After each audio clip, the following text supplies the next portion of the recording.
นตกก็ยังมาว่าหดจังฟ้า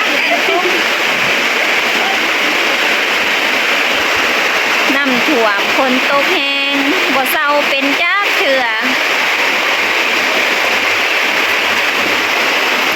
ปลากำลังลินน้ำโอ้โหบรรยากาศอยู่ในตลาดคนกำลังมาซื้อแนวกินเพราะว่าฝนตกหลัดเนาะตอนนี้ก็น้ำท่วมตลาดอีกแล้ว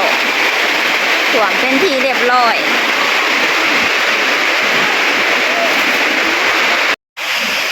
โอ้ว้าวเศร้าเลยฝนกันแต่ก็มีอยู่กับบ่หลายเนาะเปียกเบิด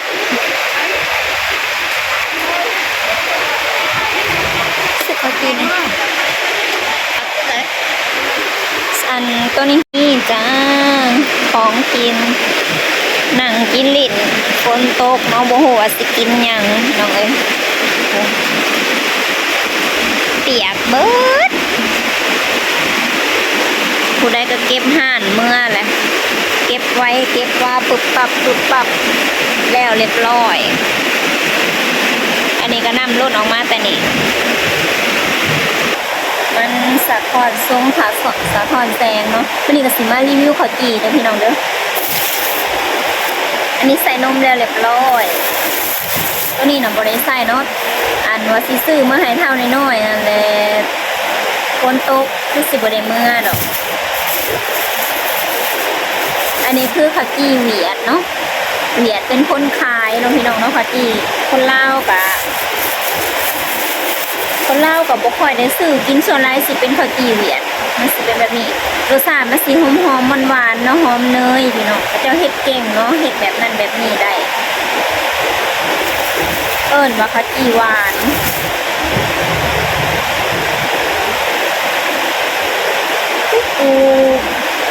มีแต่ตัวอ้วนๆมื้อนี้เช้าหงสินอนอยู่พี่นอนอยู่อันบ้านป้าพี่เนาะบ่ได้เมื่อมื้อนี้ฝนตกแห้งก็จักสิกินที่สั่งอันนี้ก็นั่งไปนั่งมาแล้วก็อยากเนาะนั่งฟังเสียงคนไปนำพี่เนาะแล้วก็ใส่นม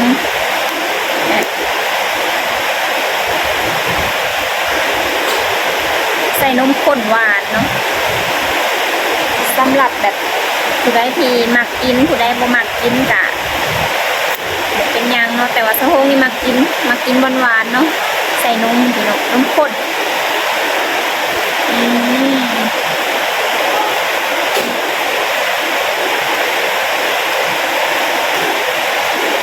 เขาเจาะกำลังเก็บห่านกันแล้วสะโพกกะที่หาเก็บลำลังเนาะพี่น้องเพราะว่ามื้อนี้บ่ได้เฝ้าเนาะอีกอย่างฝนก็ยังตกอยู่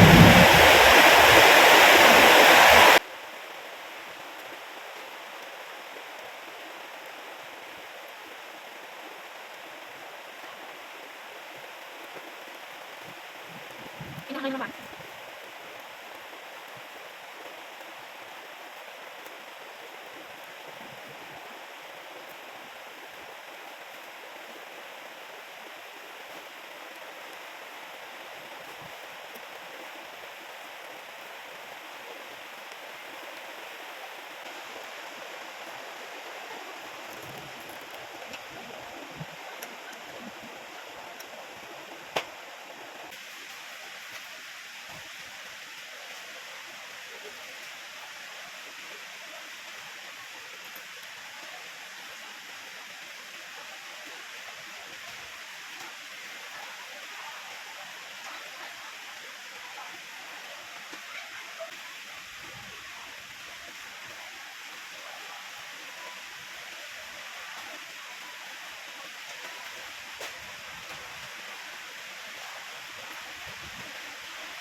นี่ผลงานพี่น้องตอนนี้ก็กลับแล้วเด้อสหงกำลังย่างมาเฮือนเนาะสำหรับคลิปรีวิวฝนตกมื้อนี้ก็